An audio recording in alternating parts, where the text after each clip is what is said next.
ટેકનોલોજીનો જમાનો એઆઈ સુધી પહોંચી ગયો અને એક કોમન ઉંમરવાળા લોકો હોય, ઘરડા લોકો હોય, જે ટેકનોલોજીને પહોંચી નથી વળતા, એનાથી બહુ ફ્રસ્ટ્રેટ થતા હોય છે. અને ત્યારે એક બહુ મોટો પ્રશ્ન થાય કે ઘરડા લોકોનો, ઘરમાં રહેલા દાદા દાદી, નાના નાનીનો એઆઈના જમાનામાં કોઈ રોલ છે?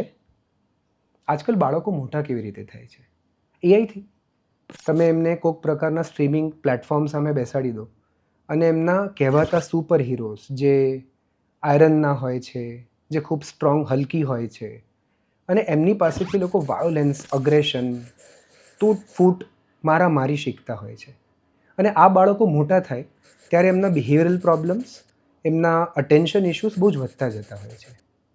આ જ ફેમિલી સિસ્ટમમાં અને બાળકો માટે દાદા દાદી એક બહુ મોટો ઇમ્પોર્ટન્ટ રોલ પ્લે કરી શકે છે.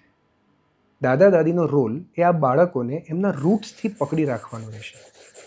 આજની જનરેશનને કોઈ સુપર હીરોની સ્ટોરી કહેવા કરતાં જો દાદા દાદી કે નાના નાની પોતાના ફેમિલીની સ્ટોરીઝ કહી શકે, કઈ રીતે એમના ફાધરે અથવા તો દાદાના પણ ફાધરે 5 રૂપિયા કે 10 રૂપિયામાં મુંબઈની ટ્રીપ કરી હતી, કઈ રીતે ગામડેથી 2 જોડી કપડાં લઈને શહેરમાં આવ્યા અને આ શહેરમાં એક આખું સામ્રાજ્ય ઊભું કર્યું હતું.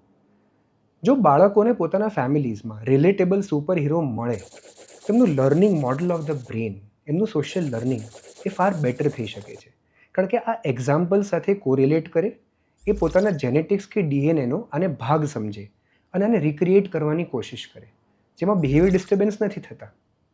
દાદા દાદી, નાના નાની કે ઘરનું કોઈ પણ વડીલ હોય, એમનું રિલેવન્સ ઓલવેઝ રહેલું છે.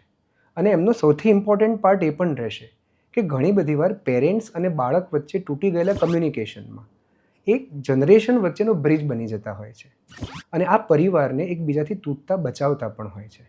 એવા કેટલા યંગસ્ટર્સને મળું છું જે પોતાના પેરેન્ટ્સ કરતાં પોતાના ગ્રાન્ડ પેરેન્ટ્સ સાથે કોરિલેટ વધારે કરી શકતા હોય છે.